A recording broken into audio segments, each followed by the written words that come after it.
Hello, this is RV Vagabond Jerry, and there are several caverns in Texas, and I know of two of them that have their own RV parks, one of them being here at the Caverns of Sonora. So I'm going to take the cave tour today, and I'm going to show you around the campground that they have. So first let me show you around the campground, and then we'll go into the cave tour. The campground is really close to the visitor center, and right along here there are 15 of the power boxes, and next to the power boxes are water faucets. But these are for real small RVs like Class Bs or small trailers. Down here are some slightly longer spaces. So this one is about as big as you can get here, and all these power boxes are 30 amp. And there's your dumpsters. Then here are 11 spaces for larger RVs like mine. And all the power boxes here are 50 amp. And all in the open sun. Just one tree there. But then off to the right are 4 spaces where you can put small RVs under the trees, if you prefer that, with 30 amp power boxes. Then over here under these trees they have 16 tent spaces with electric and water, and whatever that is. They have picnic tables, and they have places where you can put up a hammock. Now, they do not have any sewer dump stations here. They said it's because to maintain the integrity of the cave, I guess you don't want to have underground diggings. But I'm going to go to the map now and show you where there is a dump station nearby and how to get here. Sonora is northwest of San Antonio, and then about 7 miles further west on Interstate 10 there is a rest stop here on both sides of the highway where they have a sewer dump station for RVs. And then you take this exit going down south another 7 miles to the Caverns of Sonora. Here is their gift shop in case you want to come here to do your jewelry shopping and clothes shopping. And they have all sorts of other trinkets. They have snacks and ice cream and drinks, but they don't have any food here. Some kind of animal school, and they've got rocks you can buy. They have blankets, and guess what these things are?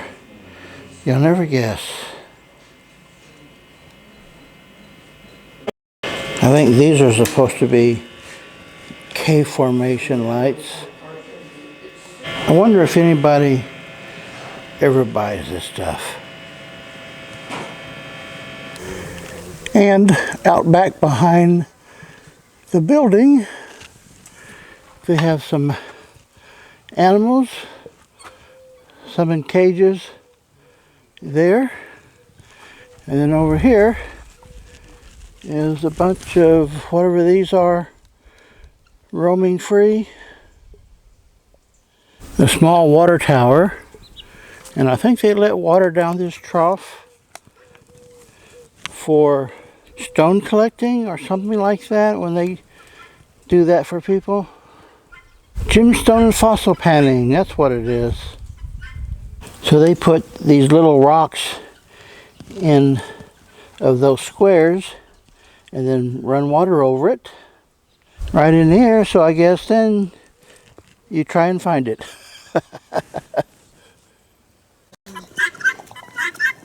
Well, I asked them, and these are guinea fowl. That's not allowed. Other than that, our minerals grow with water. Skins have oils. Oil and water don't mix. This is the original hole, how they found the cave. This gentleman, recently we have done. Here's the steps going down into the cave. Because it has to seep through the rock to get into the. Later on, I'm sorry, it happens to me every trip. If you do get lost down here, how are you going to? I call that popcorn on the walls. This guy right here.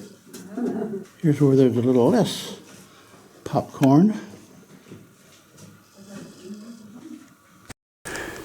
This is a crack from an earthquake. The only one in here, he said, this is a really big room. This room is 60 feet high. Here's some typical cave formations. Stalagmites, and on top stalactites. Interesting. Now that little drip right there, on this guy specifically. That's one where the stalagmite and stalactite met in the middle, created a column. Just now? Yeah. That's super rare, so. There's 8 people on my tour, and several small ones here. These are half-made geodes. I wonder how they got embedded into the side of the wall like that.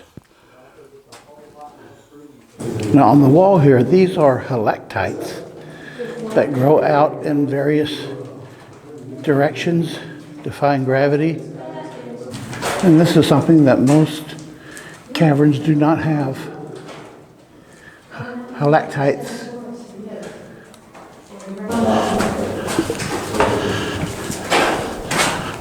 I'm just walking along here. As you're walking through, when you get to this handrail, you look over and you'll see a little pond of water. Now everything in that little pond of water is dead. That is all due to that singular penny right there. 100 pounds. This room has a lot of different Our biggest one, formations. close to a ton. Now there are 3 stair steps right here, so just be careful. See the way these grow out to the sides?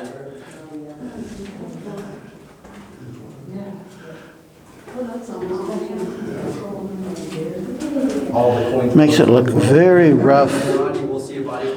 The opposite of smooth. To the right, by your right hand. Here's a little puddle of water. People are throwing coins in. Be careful with these next steps. They get slick and they're kind of narrow. The right side, that's the original exit. Here's another really long room.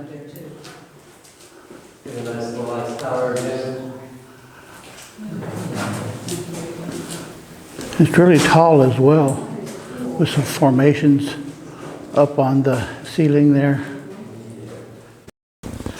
This is called a flow stone because it looks like it's flowing, like flowing water. It's a pretty long cave. This is actually a lake.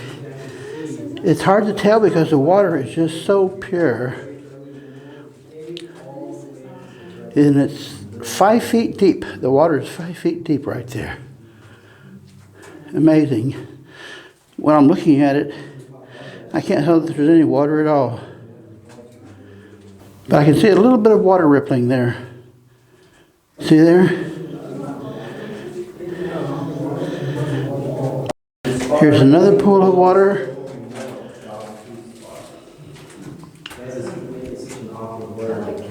There is just rock formations like this everywhere.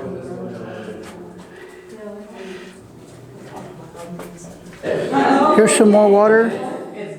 And you know how caves are usually cold? This one is a warm cave. It's naturally always 78 degrees. But with all the humidity, it feels more like 90. There is an amazing amount of growth in this cave. Now here's an odd looking formation. What does that look like? What do you think? Interesting. Is that part of the fault right there? This one now. Oh. Now here we have some spaghetti formations coming down from the ceiling. We have some in the cave that where these spaghetti formations are 6.5 feet long. That'll be in Corinthian. These guardrails along the stairs, you can see, are very, very rough. And obviously they started out smooth when they built them, but just from the dripping of the liquid from the formations, that's how they became. There's a little drop right there. That's a newly formed column, real thin right there.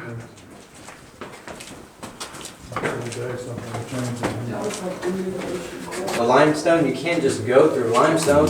So they drilled some holes. They did bring some dynamite down here. They cut it up into tiny, tiny pieces, threw them in here, blew them up, and then chiseled away. They repeated this process through the tunnel, which is your guess, the blasted tunnel. Lion's tail right there. But this is dog-tooth spar. They call that the toilet brush cleaner. Again, this formation can only be formed underwater. Okay, got it. This is all this big stuff. That looks like pool. It does. It looks like. Start looking up. A lot of people see a lot of different things. Scorpion tails, crab legs, octopus. Dragon tail. Oh, yeah. That's just Which is literally thousands of helictites forming around each other and within each other, just like a bunch of snakes would if they were in there. You will probably not find a formation that big of helictites in any other cavern so far. I suspect. But when you get here, you can look at a little bit smaller onion ring, where he looks like a dinosaur. Now, we gotta start heading on up. This staircase is steeper than all the rest. Don't be scared, they're not all Everybody else calls the knotted rope. I call it... Here you can see some of the water droplets on the bottom of the stalactites.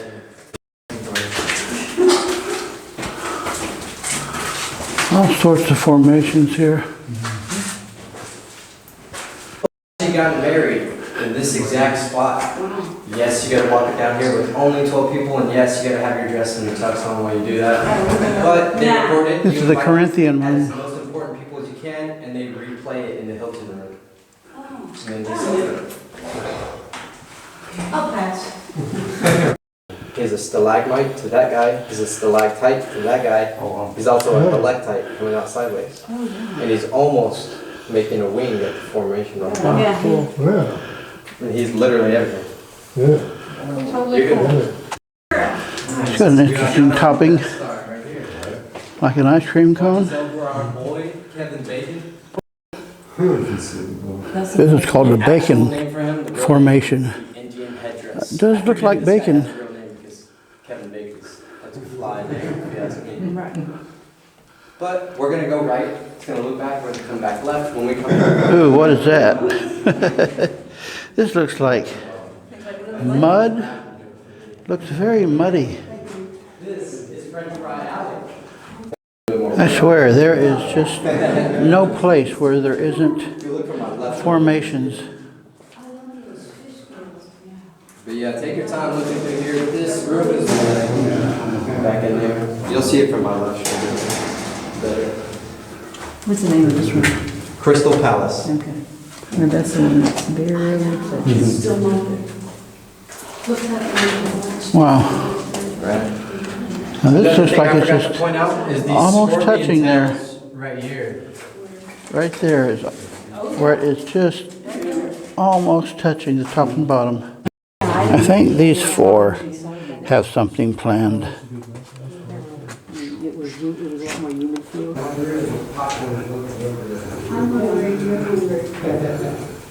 That they wouldn't use real glass. It was a lot cheaper. Oh wow. Pretty crazy.